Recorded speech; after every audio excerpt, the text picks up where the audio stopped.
Hi everyone, and welcome back to Conquering Math, where it all adds up. I'm Pat Long, and this is problem of the day number 10, screen time. Before we start, remember that you can find PDFs of this problem and of the next problem in the links below the video. Let's take a look. Regan works 8 hours every day. He spends 2/5 of his time on his computer when he is at the office. He spends 75% more time on his computer when he works from home than when he works from the office. How much time does Regan spend on his computer when he works from home? There are several different ways that you can approach this problem. You can change everything to fractions or change everything to decimals and solve it all as one big step. You can solve it in pieces. Even when you are solving it in pieces, you have multiple different approaches. So I'm just going to take one approach, and of course if you solved it a little differently, that's fine too. So I'll start with this. It says that Regan works 8 hours every day, so that's important. And he spends 2/5 of his time on his computer when he's at the office. So I'll start with office. And I know he works 2/5 of his time. Of means multiply. So 2/5 of 8 hours. And we'll multiply that out. And if you do this, you multiply straight across.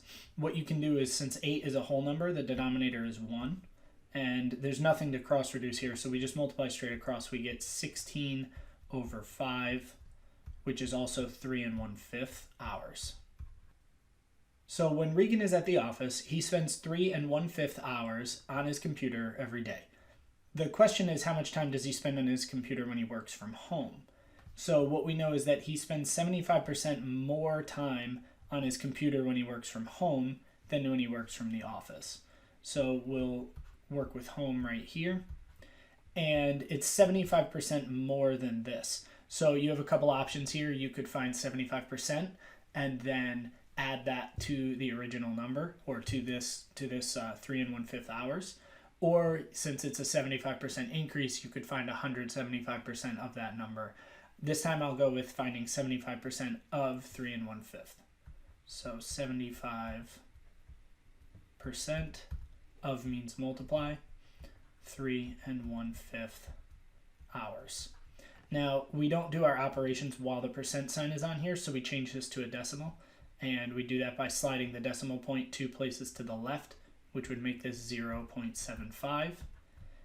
And what we'll do is we'll change this fraction to a decimal as well. So instead of 3 1/5, it's 3.2 hours. 1/5 is the same as 2/10, so we have 3.2 hours. And if you multiply that out, you get 2.4 hours. Now, here's the mistake that people make with this. They say, okay, I found 75% of 3.2 hours, 2.4 hours, done.